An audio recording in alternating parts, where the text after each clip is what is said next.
Welcome, everyone. Good to see so many of you at our webinar today. I am Bharti Kansara, Vice President of American Friends of SOAS, and a Dr. Bharti Kansara, so I have a PhD from our beloved alma mater, the School of Oriental and African Studies, and I am your moderator for today. And I am delighted to introduce our speaker, Sumbul Ali-Karamali, who has an LLM in Islamic law with distinction from our beloved alma mater, SOAS. Now, Sumbul has written two previous books. The first of them is The Muslim Next Door, the Quran, the media, and that veil thing. And the other book is Growing Up Muslim in America. And Sumbul is uniquely qualified to write those books because she herself grew up Muslim in Southern California and went through the school system there and was accepted for a place at Stanford University. And she has also lived many years in the United States and is your quintessential Muslim living next door. Today is the publication day of her third book, which is called Demystifying Sharia. And in her talk, there it is, and in her talk, Sumbul will be telling us exactly what Sharia is, what it is not, and that it is definitely not taking over our country. Links to her many articles and blogs can be found at Sumbul's website, which is www.muslimnextdoor.com. And she has spoken at schools and universities across America and also for institutions like the Commonwealth Club of California and NPR. She is on the steering committee of Women in Islamic Spirituality and Equality and on the Muslim Women's Global Shura Council. Before we start, I'd like to introduce you to the president of American Friends of SOAS, Greg Bowie, who has masterminded this webinar today. Greg, please say hi to everyone. Hi, everyone. Thank you so much for joining us. And I will join you again at the very end. But for now, I'm going to let Bharti and Sumbul take it over. Thank you. Thank you, Greg. And apart from this glittering list of accomplishments, Sumbul is a very dear friend and has introduced me not only to the finer aspects of Islam, but also to the most delicious vegan cooking for a healthy lifestyle. Now, we have a chat box, so if you think up some questions during Sumbul's talk, please enter them into the chat box. I have a couple of questions too, and then we'll get to the audience questions. So please welcome our speaker today, Sumbul Ali-Karamali. Thank you so much, Bharti. Thank you for that really lovely introduction. I thought that I would just start by telling everybody how I came to do what I was doing, because it's kind of a strange niche to find myself in. So I thought I'd just put myself into context. As you said, I grew up in Southern California. And when I grew up at the time, there were very few Muslims around me. It was a particularly white middle class neighborhood south of Los Angeles, and I was the only Muslim in my school. So that meant that I was the expert, even at the age of 8 or 9. So of course it doesn't, religion doesn't come up very often in elementary school. You don't talk about it on the playground, but sometimes I would go to a party and there would be pepperoni pizza, and then I would have to explain that I couldn't eat pepperoni because it was pork, and then I couldn't eat pork because I was Muslim, and then I'd have to explain what Muslim was. And nobody had ever heard of it. People would ask me how many gods I believed in, and because I was Indian, they asked me if I wore feathers in my hair and painted my face. So there wasn't a lot of information out there at the time. As I grew older and started fasting and being more observant of my religion, then it came up more. And then when I went to Stanford, it was like my Interfaith 101 experience, where all of a sudden, we were all living in the dorms, right? And everybody knows what everybody is doing in the dorms because everyone is so close together. And suddenly I was thinking, well, how am I going to pray 5 times a day without my roommate noticing when she lives about 8 inches away from me? And how am I going to figure out if there's pork in the dorm food when nobody knew what was in the dorm food at Stanford? So it was a challenge. And again, I was the only Muslim that I knew. Just to give you an idea, in my class of 1,500 freshmen at Stanford, I was one of only 4.5 Indians. So Wow. Well, one was half Japanese. And so that's why there were just not many of us at the time. So after that, I went to law school. And when I started working as a corporate lawyer, that's when people started to ask me for book recommendations on Islam, because they had gotten out of school. This was the early 90s, and people were, Islam was in the news more and more, and people wanted to understand about it. But the questions that I had been asked my whole life were nothing like what was being covered in the media, which is all about, sensationalist terrorism and stuff. But people wanted to know, what do you do as a Muslim? Like, what do you believe? So I thought I'll write a book. And so when my husband's job took us to London, I entered SOAS, and that's when I did my LLM in Islamic Law from SOAS. And then I came home to write books. And so that's what I've been doing. And I loved SOAS. It was really an amazing place. So I miss it. So that's my intro. So Bharti, you have questions for me, or? Yes, I thought you might be reading from your new book, a Okay. couple of passages. That would be really interesting and Okay. great. And then we'll come to the questions. Okay. Yes. So my third book, as I, held up before, this just is released today. Today is my book launch. So it's very exciting, and I love the cover because it's so bright. And for those of you who don't know how these things go, the author usually doesn't have any control over over the cover or the title. That's up to the publisher. And generally the publisher wants the author to be on board, but really it's in the publisher's purview to come up with it. And I think they did a great job, because it's not an easy subject. It's full of a lot of baggage and a lot of misconceptions, and I think they did a good job. So I thought that I would just read a little bit from the introduction. Wonderful. Okay. Upon completing the first draft of this book, which I had provisionally entitled Sharia in America, I realized that almost none of it had to do with Sharia in America. That's because there isn't any. Not taking over our country anyway. I laughed, envisioning a book called Sharia in America, filled with blank pages. Islam is difficult to write about in my country, that's the United States, because we are none of us here, not even Muslim Americans, completely unconditioned by the negative stereotypes so normalized in our culture, educational system, news media, and entertainment industry. Any positive discussion of Islam is dismissed as propaganda.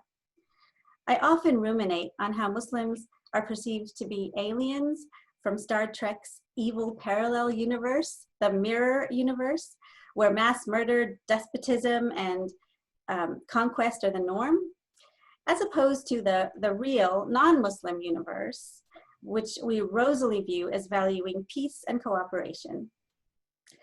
Although it's not true that Muslims come from the mirror universe, in case you were wondering, so many loathsome misconceptions adhere to us that I cannot adequately explain Sharia without also unwinding stereotypes, eliminating presumptions, and providing historical background for current events. In defending Islam against stereotypes, and countering negativity with positive examples, never do I intend to give the erroneous impression that I'm declaring my religion to be better than another. Never is proselytizing my purpose. If spiritual and moral perfection, God, if you wish, resides at the top of a mountain, then I believe many paths lead there, meandering variously up the sides.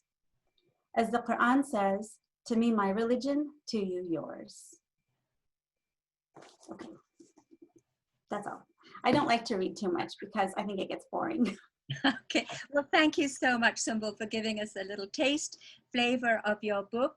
And I will kick off with some questions. So the first question is, what exactly is the meaning of Sharia?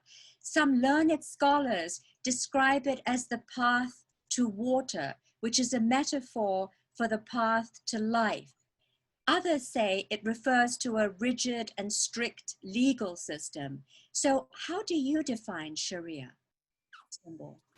Well, so before I say that, I have to tell you that I was at one of my Stanford reunions, and I was at the Stanford bookstore, and it was for alumni authors, and we were all there with a pile of our books, looking awkward. You know, we were all standing around hoping people would buy a book, looking awkward. And this older couple came slowly towards me, and their tag said 50th reunion. So they were, you know, in their 70s, and they had white hair, and and I think German accents, but I'm not sure. So they came up to me and they said, "You look like you look like we could talk to you. We are very afraid that Sharia is taking over the country." And I said, "Actually, it can't, because we have a constitution." And they said, "Well, Rush Limbaugh says it can." And they walked away without buying a book. So obviously there is a lot of fear and anxiety, and this is 2010. So that was kind of when it all started. And it's hard to explain to Sharia. They did a study asking Muslims to define Sharia, and the answers were all over the place, and most of them were wrong. So it's a difficult concept to explain. So let me try. You're right. Literally, Sharia, the Arabic word Sharia, means the road to the watering place, or the path to water. That's the literal meaning. And if you're in the desert, that's on the path that you want to be, right? You want to be on the path to water. Absolutely. Yes. Water is like gold in the desert. Yes, absolutely. It's life. So so that's the literal meaning. The religious meaning of Sharia is the straight path, or the righteous path. The path of God, right? The path to the watering place is the path you want to be on. It's the way of God. So that's the religious meaning of Sharia. Now, for early Muslims, and this was the 7th century, because that's when Islam started, for early Muslims, the question was, well, what's the way of God? Like, we're supposed to be on the way of God, but what is it? How do we know what it is? And for early Muslims, they had 2 clues. One was the Quran, which Muslims believe is the word of God that was brought to Muhammad by the angel Gabriel. And it's our holy book. And the other clue that the early Muslims had is the Sunnah, which is the words and deeds of the Prophet Muhammad. So they had these 2 religious texts, and that's where they looked to for the answers to their question of how to be on the way of God, right? How do I be on the way of God? Well, let's look at the Quran. The Quran tells me to fast. Okay, I'll fast. But how do I fast? When do I fast? You know, what can I eat or not eat after I'm fasting? All those things were not necessarily covered in the Quran or the Sunnah, all the little questions of life. And so the early Muslims began to interpret the Quran and the Sunnah in order to come up with new rules, new religious rules. And they came up with books and thousands of books of what they thought were answers, opinions, arguments, all of answers to these questions that they had. So someone would pose a question, an Islamic scholar would follow a certain methodology and say, you know, I'm going to use a methodology, and this is going to be, I'm going to use legal reasoning, and I'm going to apply it to the Quran, and I'm going to come up with a new answer to my question. So this reasoned legal opinion by a recognized scholar was called a fatwa. Now, which I'm sure you've all heard of by now, you know, thanks to Salman Rushdie. So that was a fatwa. Another Islamic scholar might come up with another fatwa, and they didn't necessarily agree. Sometimes they contradicted each other, but they recognized each other as equally valid. So this huge mass of interpretations on the religious text is called the fiqh. It's F-I-Q-H. And it's in the fiqh that all these rules are that we typically think of as being Sharia. So when we, you know, want to find out what, like how to pray, how to fast, how to behave, how to enter into contracts, those are all in the fiqh for the most part. The Quran is a fairly short document. And again, and also the words and deeds of the Prophet are also finite. So it was this massive legal interpretation, this fiqh, that provides most of the rules of the religion. So Sharia, which means the way of God, can also mean the Quran and the Sunnah and the fiqh all together, because those are the things that provide the directions of how to be on the way of God, right? Right. Now this is really confusing though, because Sharia is the way of God cannot ever change, because it's the way of God, right? That doesn't change. But the fiqh, which is the man-made interpretations, answers to what people thought were the way of God, that can change. And that was in fact meant to change. It contains an internal methodology to change and adapt and be flexible.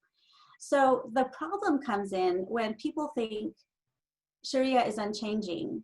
And what they're really referring to is, yes, Sharia, the way of God is unchanging, but fiqh as part of Sharia can change. This is very confusing. Are you with me, Bharti? Yes, I'm absolutely with you. Okay, great. So that's the problem. The problem is that Sharia does not have a fixed meaning. You know, sky has a fixed meaning, desk has a fixed meaning, but Sharia can mean a number of things. It can mean the path to water, it can mean the way of God, it can mean the whole of Islamic jurisprudence, which is the Quran plus the Sunnah plus the fiqh. The whole system of legal analysis, that can also be called the Sharia. So I did actually speak to our local imam, and he also talked about it as the path to water, but he also said that it was a system of government recognizing what are the needs of the people. The people need housing, the people need education, the people need access to food and water. And so it was a way to provide for the physical and economic, as well as the spiritual, but also the physical needs of people for housing and education. And so what you're referring to, I think, which is perfectly right, perfectly correct, is called the maqasid al-Sharia. And that means the maqasid of the Sharia, and maqasid means goals. So the maqasid, so everyone in Islam, all the Islamic scholars, you know, whatever rules they came up with, they agreed that all the rules of Islamic law had to comply with 5 or 6 goals of the Sharia, of the way of God. And these 5 or 6 goals were the right to the protection of life, the right to the protection of family, the right to the protection of intellect, the right to the protection of religion, and the right to the protection of property. So, yes. So yeah.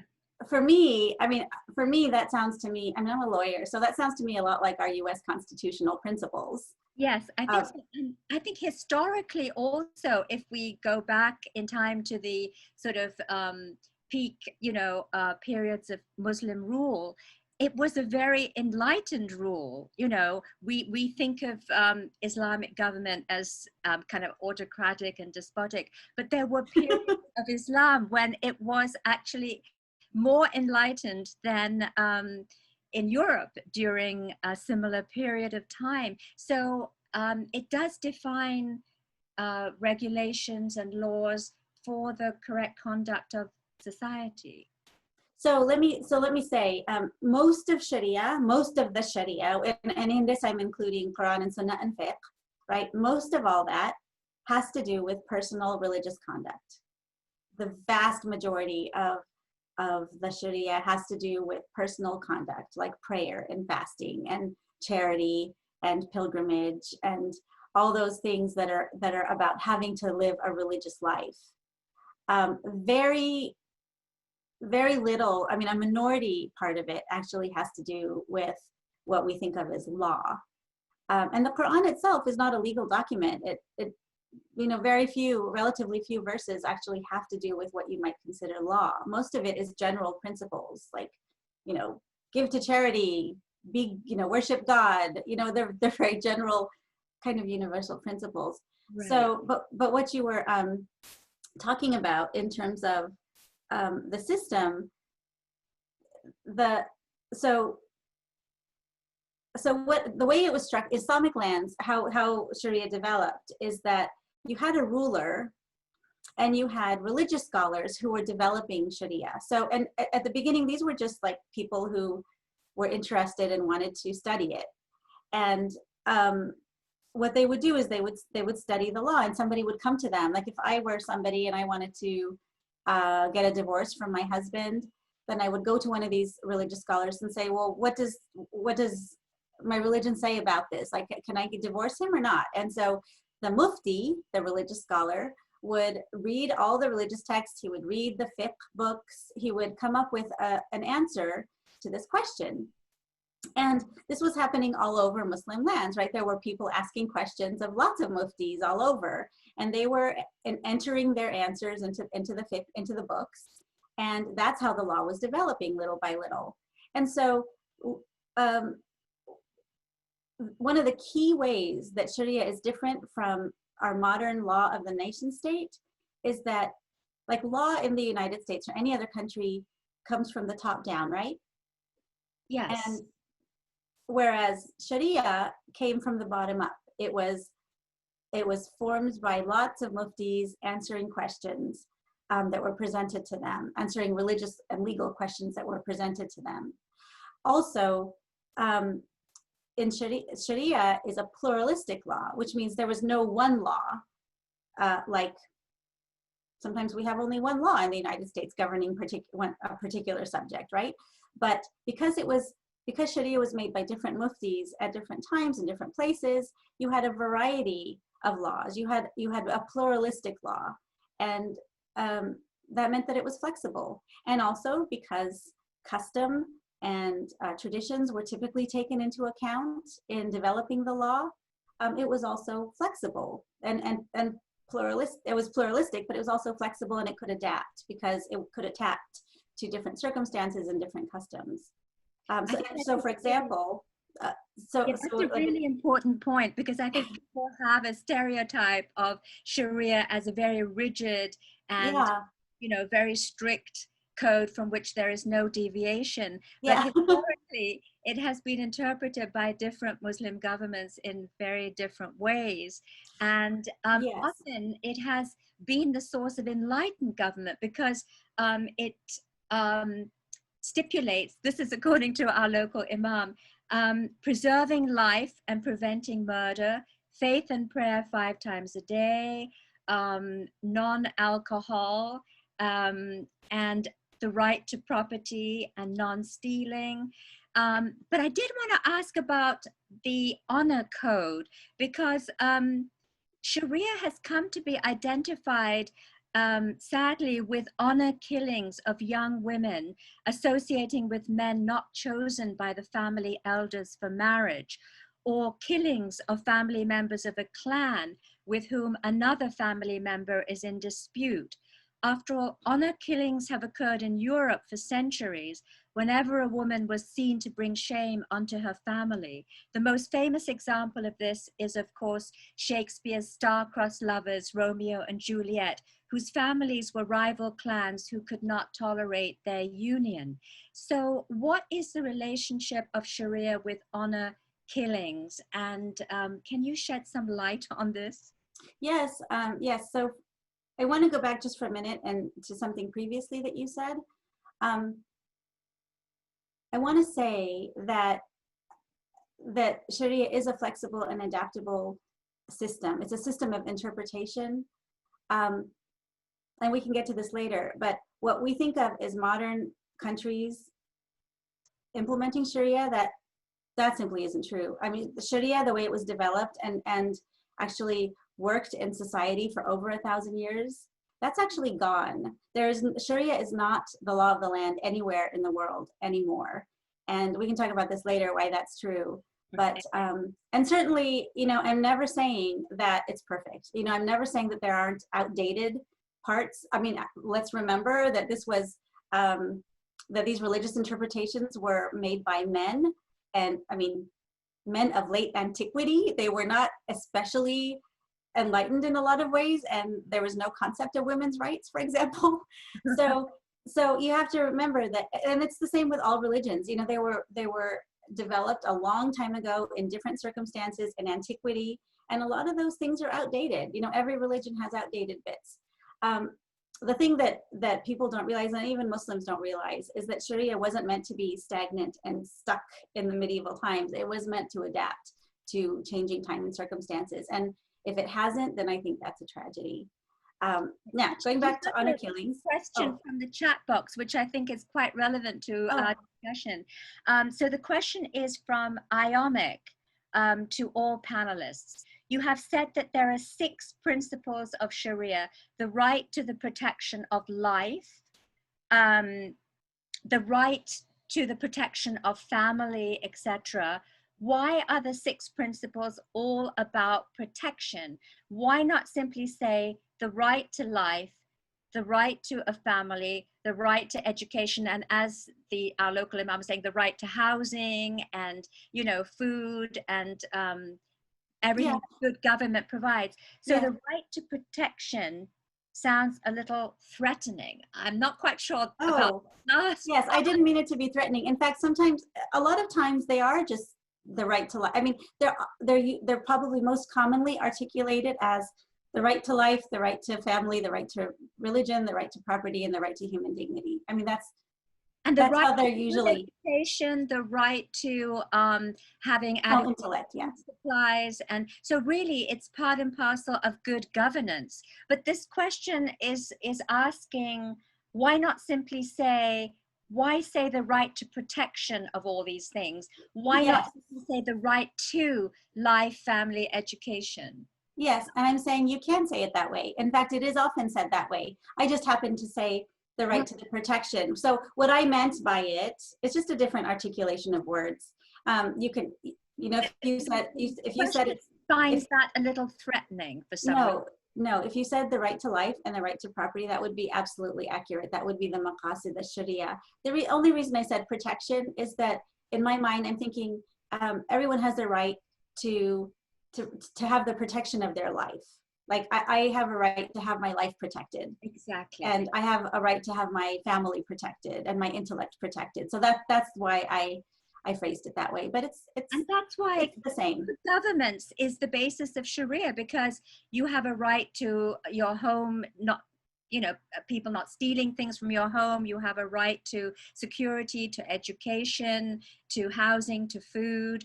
So these are, you know, they are rights, human rights, and protection. I don't think we need to use that word protection, unless, as I said, it's just a different articulation.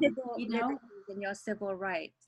So as I said, it's just a different articulation. It's right, and sometimes they're articulated as 5 categories. Sometimes they're kind of pulled out and separated and articulated as 6 categories. So, you know, there's a little bit of leeway in how you phrase them, but essentially it's the right to life, the right to property, the right to family. Let's just come back to this quickly, come back to this question of honor killings. Yeah, sure. Killings to do with Sharia, or is it to do with something else?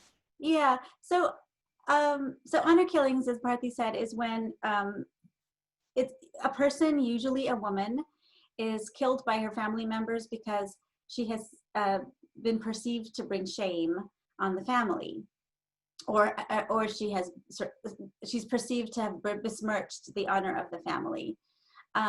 Now, I honestly have no idea why these are associated with Sharia, because they're not allowed. Murder is murder in Sharia, there is no exception for people who say that my family member brought shame on my family and so I killed her. That's still murder under Sharia. There is no exception or leniency for someone who murders somebody in this way. So there's, just let me finish. So honor killings are neither Islamic and nor are they unique to Muslims. Of course, there are Muslims who commit them, but they are committing murder under the Sharia. They are not committing anything that's allowable. In fact, in Islamic law, so what happened, the Sharia was operating pretty much until colonialism. So when Western powers went and started colonizing Muslim lands, that resulted in the disruption of the Sharia. 90%, almost 90% of Muslim lands were colonized. So that was catastrophic for not only Muslim lands, but also for the whole legal system of Islam, because Western colonizers went and imposed their own laws onto Sharia, or unfunded it, or dismantled Islamic educational institutions. And so it really, under colonization, Sharia, the development of Sharia was disrupted. When Judaism and Christianity were able to modernize in response to the Industrial Revolution, Islam was under colonization and subjugated, and couldn't modernize because its institutions, its scholars, those were all kind of run underground. So what happened, actually in India and Pakistan, what happened is that Islamic Sharia courts would convict people who committed honor killings of murder. But then what started to happen is that the British appeals courts would overturn these convictions on the grounds of provocation. And there was no concept of provocation in Sharia, in Islamic law.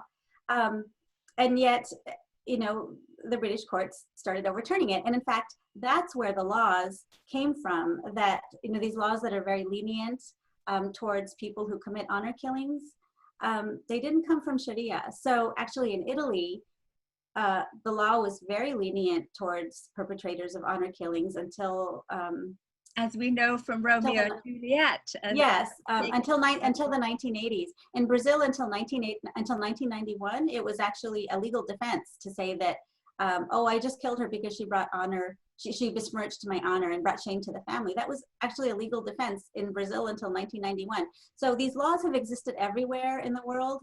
In the Middle East, they primarily came from, so most of the honor killings codes in the Middle East came from the Ottoman code, which was copied wholesale from the French code. So like almost verbatim. So that's where the honors killings. The Ottoman Empire went until the First World War, so it existed until 1918. So what you're saying is that they were, in the latter stages, they were forced to adopt the French legal code. They weren't forced. So what happened is, so the Ottomans were trying to, well, they were struggling in their last, their dying decades, and they were trying to modernize. And one of the ways that they were trying to modernize is they were importing European codes and they came up with what was called the Majella, which is, they took Sharia and they tried to codify it and sort of mixed it with, they codified it into a code. It was never meant to be codified. When the Sharia was codified, it lost all its flexibility.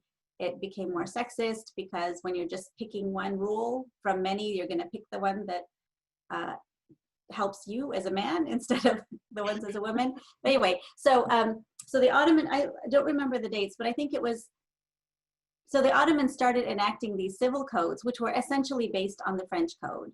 And so even now, most of the laws in the Middle East are civil codes based on the French system. It's not Sharia that's ruling the Middle East. It's civil codes based on the French system. What they have done, like what Iran, well, we can talk about Iran, Saudi Arabia later, but essentially that's where the laws came from. So the first thing that needs to be done to eliminate honor killings is to get rid of these laws. And they're not just in Muslim majority countries, they're all over the world, including, you know, European and Latin American countries. So we need to get rid of these laws that are lenient towards perpetrators of honor killings. We also need to stop saying that honor killings are Islamic. This is what the Islamophobes say. Because if you keep saying honor killings are Islamic, and American culture goes everywhere in the world, including to Muslims, then Muslims who are not always educated and, you know, aware of what's true and what isn't will say, oh, honor killings are allowed in my religion. I can go ahead and do that. It just reinforces this idea. You know, if you want to get rid of honor killings, stop saying that they're allowed. Yes, I agree. I think that honor killings are a worldwide phenomenon. Of course, they've been eliminated from Western countries in recent times. And because of the lack of political kind of strong government in Muslim countries in the 18th, the 19th and 20th centuries, they got kind of codified and stultified. And it probably was something that came not from the government, but from tribal or folk or clan culture. So, which is pretty universal in that sense. But now we have another very interesting question from the audience. So Johan Chaco is saying, wait a minute. Do you think that the concept of Sharia has been politicized on purpose in what, sorry, we have a question from Federico Olivieri, and he says, do you think the concept of Sharia has been politicized on purpose in what some might call the clash of civilizations in our global world order? And what is your opinion about this idea of the clash of civilizations? So I think I see two questions in there. So let me answer them one at a time. The first question really is, do you think Sharia has been politicized? And I'm so glad you asked that, because I did want to talk about how this whole idea came into the public discourse. I have to tell you that when I wrote my first book, which was published, this is The Muslim Next Door, which was published in 2008, I have just a little teeny bit about Sharia.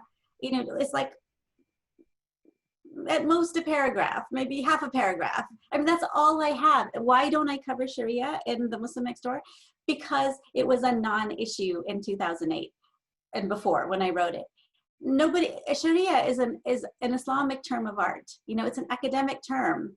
And loosely speaking, it just means Islam. Like the Quran, the Sunnah, and the fiqh, those are what make up Islam. So when I tell people, often I tell Muslims, look, if you don't know what to say about Sharia and you need a 3-second answer, just say, loosely, Sharia means Islam. So given that I was writing a book about Islam, I didn't feel the need to be redundant and go on and on about Sharia. So what is your opinion about this clash of civilizations? No, I will get to that, but I'm still answering the first question. And so, where was I? Oh yeah. So anyway, so I didn't cover Sharia and I didn't think it was a big deal. But then 2 years later, what happened? All of a sudden, there are demonstrations, like anti-Sharia demonstrations going on in the country. What happened? How did it change? There was also a spike in Islamophobia for no good reason. Like there were no terrorist attacks. There's nothing objective event, no objective event that happened to increase Islamophobia in 2010. So what did happen? Well, there was a man named David Yerushalmi, who is he's a right-wing lawyer who has said that he said that there was a reason that black people and women didn't get the right to vote. I mean, he's not, and he's an Islamophobe as well. And so he decided, and this is by his own admission, he decided that he wanted to introduce the idea of a scary Islamic law into the public discourse. And he did it on purpose. He was like, nobody's talking about this. I want to scare people. I want to introduce the idea of a scary Islamic law taking over the United States. So how did he do this? He went to state legislatures and said to them, you know what? You need an anti-Sharia law, because Sharia is going to take over the United States. It's Islamic law. It's going to take over the United States unless you enact an anti-Sharia law. Now, Yerushalmi is a lawyer. He knows that no religious law can ever take over the United States because of our Constitution.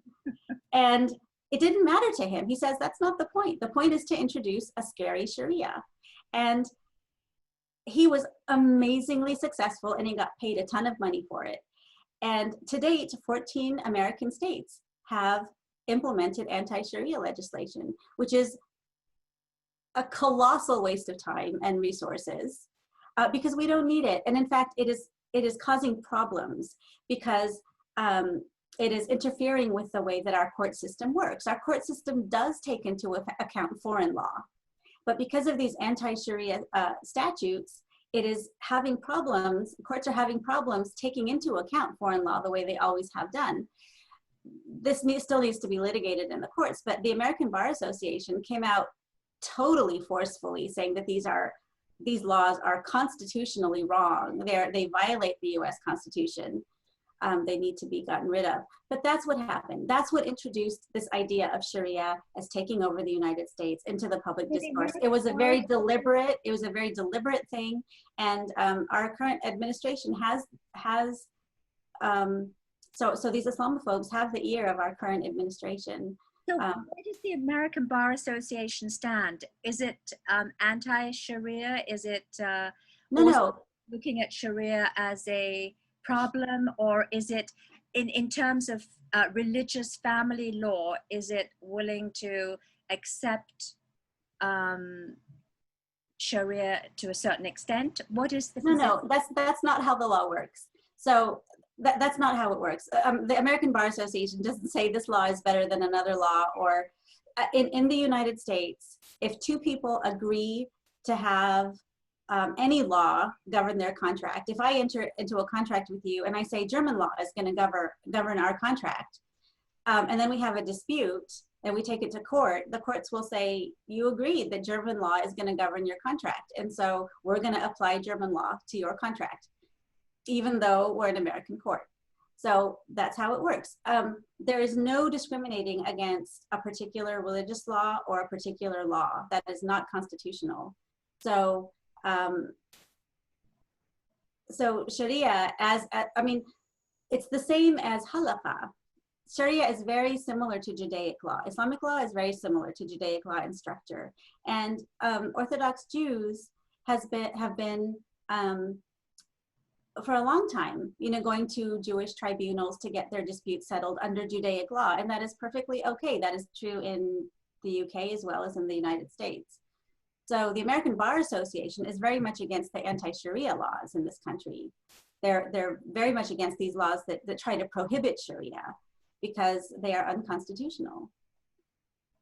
Well, that's interesting, because I don't think many people realize that the Constitution does allow for religious groups to have their own family law to some extent, because there are many Christian sects that have their own particular religious conventions and codes. Right. So it's just like if you want to get married, you can go and have a civil ceremony, right? Everybody has to comply with marriage requirements of the country that they're living in. But if you also want to go and comply with the religious requirements of your particular religion, you can do that too. That's your religious law, and you can do that. Well, actually, I think you've answered another question, because I have a question here from Anya Croth. Why is praying done 5 times a day? So, I mean, I think this is perfectly legitimate for Islamic law to define prayer 5 times a day. But she's asking, what is the rationale behind 5 times a day prayer? Is it Sharia or is it something else? Yes, well, it is all the rules of Islam are called Sharia collectively. So, you know, there's a funny story, and you know, the Prophet Muhammad in you know, the early 7th century is said to have gone on a mystical night journey where he met the other prophets like Moses and Jesus. By the way, Islam accepts all the Judeo-Christian prophets. So Jesus and Moses are very important prophets in Islam. We would never caricature them or make fun of them. And also many other Judeo-Christian prophets like Moses, Jesus, Adam, Noah, they're all Islamic prophets as well. So anyway, so so Muhammad is said to have gone on a night journey, and the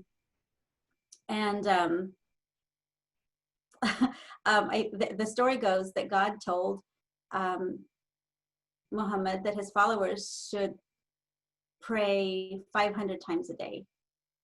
And Muhammad told this to Moses, and Moses said, "Are you crazy?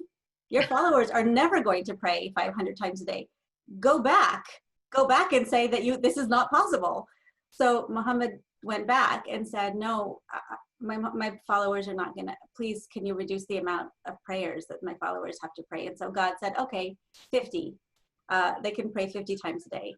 And so Muhammad came out and said to Moses, well, God said 50. And Moses said, "Are you out of your mind? Nobody is going to pray 50 times a day. Go back and say that this is not possible." So Muhammad went back and said, I'm sorry, this is too many times a day. It's not possible. And so then God said, "Okay, you can pray 5 times a day." And Moses said, "It's not going to work. They're not even going to pray 5 times a day." And Muhammad was too ashamed to ask for any further reduction. So that is why Muslims pray 5 times a day. That is a lovely story. Now, we have some other questions. But I'm going to ask a question about, we were going to come to the topic of Iran and Saudi Arabia. And so I wanted to ask the question, Saudi Arabia is held up as the epitome of Sharia law, where thieves can have their hands cut off and other what we would consider very barbaric customs. And we forget that as late as Dickensian England, children were routinely hung for stealing a loaf of bread, or even worse, sent to that abominable penal colony we now know of as Australia. How did Saudi Arabia and Iran come to epitomize Sharia in their extreme and intolerant laws? Yeah, so, okay. So you have lots of questions in that question as well, but let's say, first of all, I think it's important to remember that the Saudis are only 2% of Muslims in the world, and the Iranians are only 4% of Muslims in the world. Over half the Muslims in the world live in South and Southeast Asia. And in particular, over half the Muslims in the world live in Indonesia, India, Pakistan, and Bangladesh. So, so it's a very small percentage of Muslims that we're talking about when we talk about Iran and Saudi Arabia. Why are these two countries in the news so much? Well, partly it's because, it's because Saudi Arabia has an outsized influence, and that is because it got really rich in the 1970s and was able to proselytize its particular extremist sect of Islam. Also, Saudi Arabia's allies with the West, and in the 1950s, that the American government actually decided to prop up and support Saudi Arabia as an opposition to communism. So there was a deliberate decision to bolster the profile of the Saudis in opposition to communism. I think actually a lot of mistakes have been made in the war against communism that have come back to haunt us today.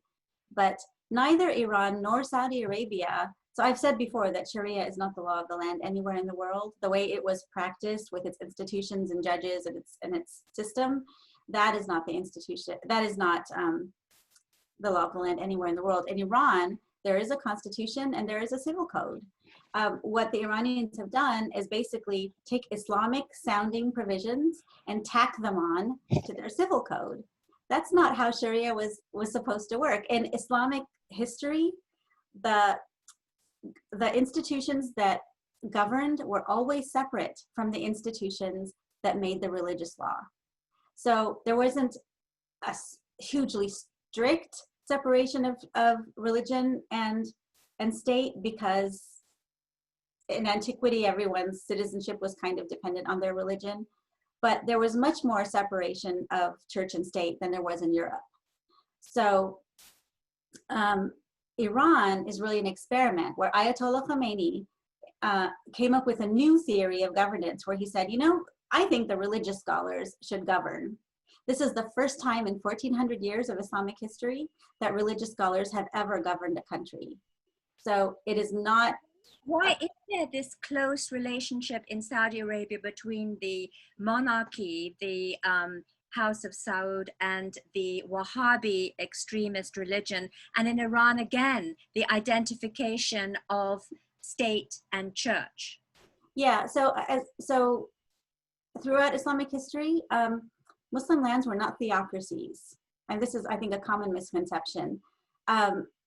Because generally the ruler was not the one who imposed religion on people. And Iran, though, and Saudi Arabia too, are theocracies. And that is different from the way Sharia operated in 1400 years of history. So these are new, kind of new incarnations.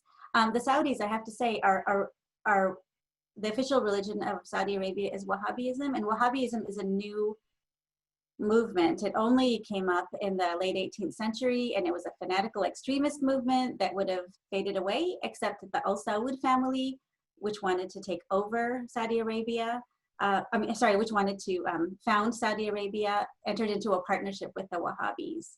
So in Saudi Arabia, the government and the religious scholars are not in opposition the way they were in Islamic history. They're together, they're partners. And that has caused that.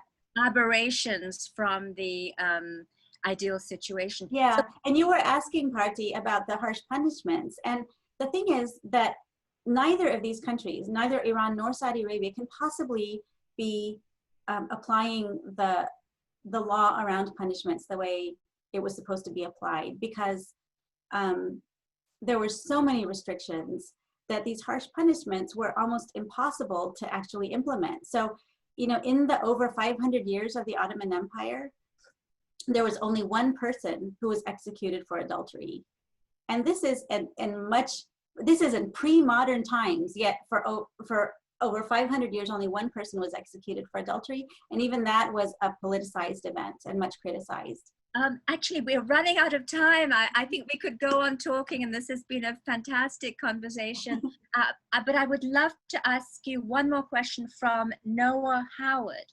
And he said, what activist groups and educational efforts are underway in the US to correct the misconceived image of Sharia in the popular American imagination? What activist groups? Well, yes. This is a Noah Howard. Yes. It's with questions. Well, sometimes I feel like I'm a one-woman activist group trying to correct misconceptions, and this is the way that I'm doing it. But also, you know, I think. So what are the forces countering the Islamophobia, which is kind of rampant, as you were saying? Yeah, well, unfortunately, there aren't. So Muslims are still a relatively new minority on the block in the U.S. You know, the immigration quotas were not relaxed until 1965. So that's when a lot of Muslims came over. In the United States, it's about 1/3. The Muslim community is 1/3 indigenous African American, 1/3 Asian, and 1/3 Middle Eastern North African. So very diverse. But so we're just now starting to come up with, you know, organizations and ways to try to counter Islamophobia. And increasingly, our imams are getting, you know, when I was a kid, there weren't any imams. There wasn't anybody around who could answer questions. But now there are people who are more learned in the religion and who are the question also mentions educational efforts. I mean, I know you're a one-woman educational effort because you go to schools and you try to correct these misconceptions. But is there a kind of movement, or is there a dedicated group of people who are making efforts to bring greater understanding into our schools and universities? And well, there is a group called ING, which is Islamic Networks Groups, which does, like, if you want to know more about Islam, then they will send out volunteers to explain Islam. There, CARE, which is the Council on American Islamic Relations, is trying to, they will find iniquities in the public discourse, and they will issue press releases trying to refute them. MPAC, which is the Muslim Public Affairs Council, also tries to oppose, sort of. Well, I'm very glad to hear about this, but quite often their voices are drowned out because we don't normally, in the normal course of the media, we don't come across these, corrective voices. But thank you, Sumbul, so much. Oh, thank you so much, Bharti, and thank you to everybody who came. Absolutely. And I'd like to turn the floor over to Greg Bowie, who is going to give the vote of thanks and talk about the wonderful work of AFSOAS. So Greg, please take over. Thank you. Yeah, first of all, thank you to everyone who joined us today and for all of your questions. I know there were more questions here than we were able to address, but we really appreciate your participation and your enthusiasm. I would like to thank our speaker today, Sumbul, and we're just really honored that you chose this forum for your book launch, and congratulations to you on this accomplishment. It seems like one of many for you. Well, thank you so much. And I'm sure it'll be a big success. Thank you. And Bharti, I just want to thank you as well. For those of you who don't know, Bharti is our AFSOAS Vice President, and she is our biggest champion. She organizes more events and has been doing this from the inception of AFSOAS. So we're always grateful to her and her endless enthusiasm in sparking critical debate and discussion like this. So really appreciate your leadership on this also. I linked in the comment section here. I have a link to Sumbul's website. And I also wanted to mention that for anybody who purchases a book, the publisher of Sumbul's book is offering free autographed book plates. You just need to upload your proof of purchase. So I included the link for that as well. Thank you. And they're very cute. They match the book. Excellent. Yeah, I'm going to get mine right after this. Thank you. And yeah, so just to wrap up here, I just wanted to talk a little bit about the American Friends of SOAS. So we are obviously the alumni association of SOAS, University of London, here in this country. We have over 3,500 American alumni of SOAS. We are spread out all over all 50 states, territories, and other countries. We are always interested in growing our network. We currently have representatives in DC, New York, Southern California, Northern California, Boston, Philadelphia, and Seattle. But we are always looking for new champions. So if you're in a different location and would like to join our team, our volunteer team, we would, of course, welcome that. And I also wanted to mention that we do collect funds on behalf of SOAS, and right now the university, like so many, is obviously hurting. And there are a lot of students, I know, current students who are in need of support. And we also, as an organization, for 7 years running now, we have provided a one-year scholarship for a top master's program at SOAS. We just selected our 7th scholar, who's going to be our speaker of our next webinar, which is 2 weeks from today. His name is Eric Villalobos. And we, as our flagship program, we are always looking for support for the John Loello Scholarship Program. So if you are interested in supporting American Friends of SOAS and supporting the university that we all love so much, I would encourage you to please visit the website. I will post the link right now of where to go and do that. And yeah, I just want to thank you in advance for any support you're willing to give us. And I think that about covers it. We are looking forward to our next virtual event, which is August 25th. And then we have another virtual event scheduled in September. We'll post the details of that shortly. But for now, I just want to say thank you again. Thanks to everybody. Thanks to Sumbul. Thanks to Bharti. And I really appreciate this very interesting and insightful conversation. So thanks so much. Thank you so much. And thank you, everyone. And thank you, Greg. Okay, goodbye. Bye. Bye.